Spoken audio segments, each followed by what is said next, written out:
Welcome to Just Wanna Quilt, a research podcast coming out of Tulane University Law School, where we explore all kinds of things, stories about quilting, tools, field trips, maybe some famous quilters stop by, and, of course, a little bit of copyright thrown in just for fun. This is Elizabeth Townsend Guard. I'm a law professor at Tulane University Law School, and I just wanna quilt.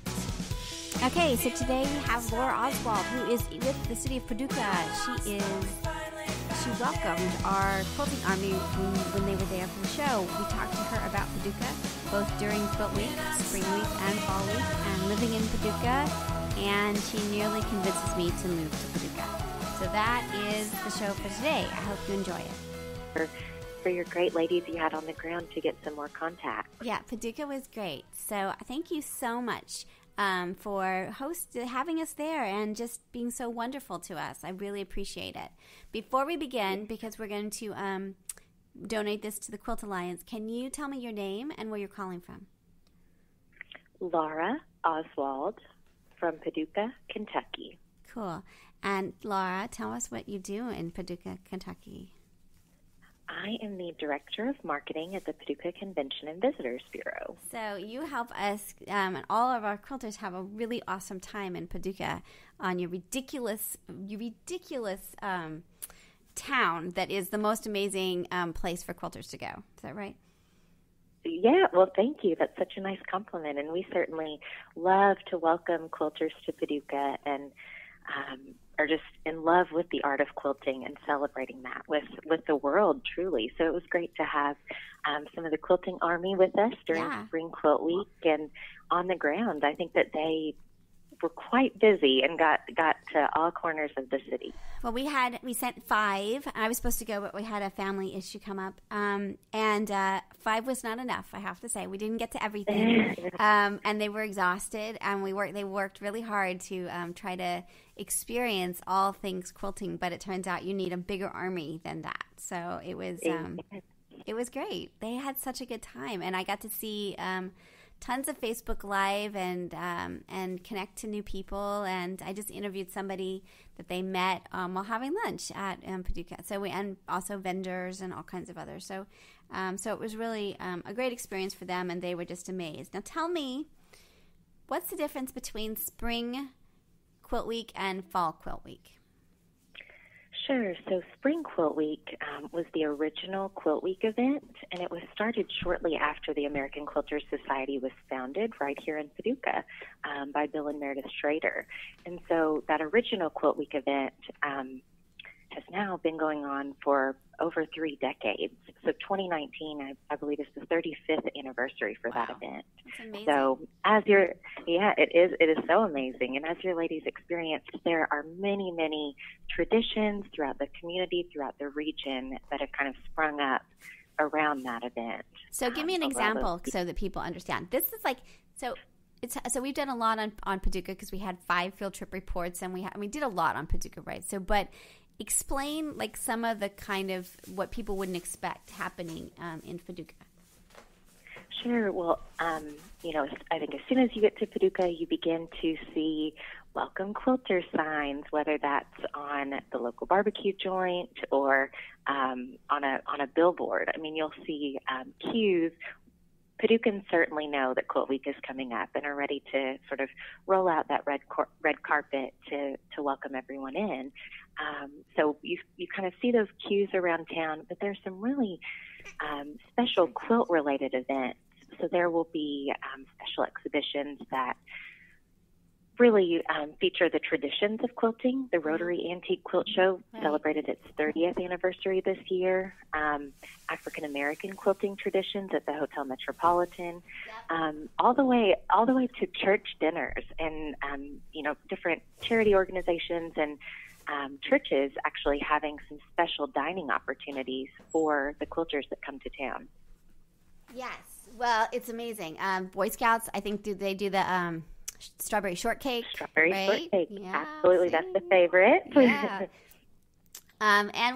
So here's the thing. I was wondering, do you have, like, I know everything's super great in Paducah, right? I totally get it. But do you have any, like, cranky ones? Like, people who are like, I hate the quilt people. I don't want to be part of the quilt people. Have you had any kind of, like, like, it just seems to me like you'd have like a few people that were just not getting on board. Do you have that, or just everybody get that it's part of the economics of Paducah and they're supportive and like sort of, you know, I always think about like the block with all the Christmas lights and like the one holdout. Do you have that, or does the whole town really understand that everybody has to participate? I think that, you know, maybe there are some members of the general public that we still have a little bit of education and trying to show them what that value of tourism and that economic and cultural impact of this international event mean for Paducah.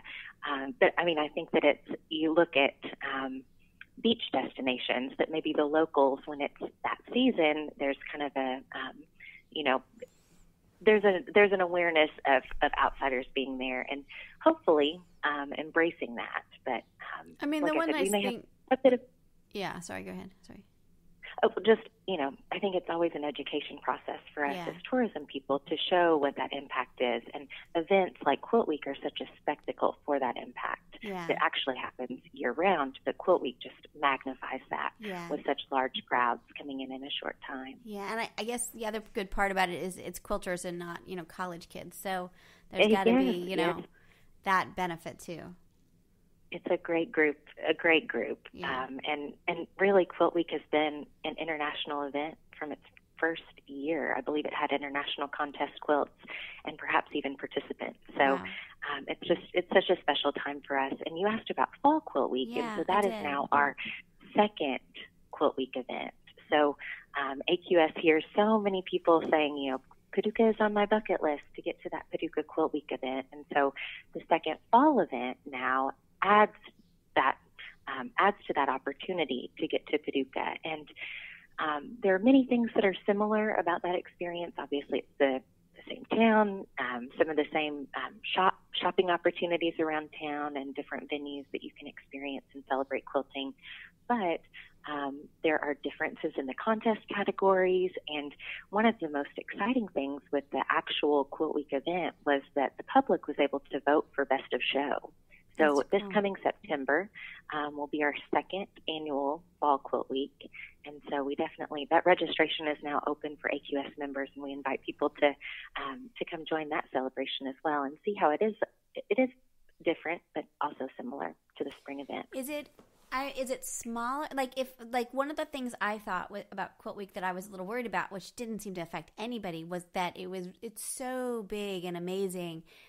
Is fall like? Would you say to people that are a little nervous about big quilt like week that is it smaller or is it about the same size? Like how is it, you know, does it have a different feeling?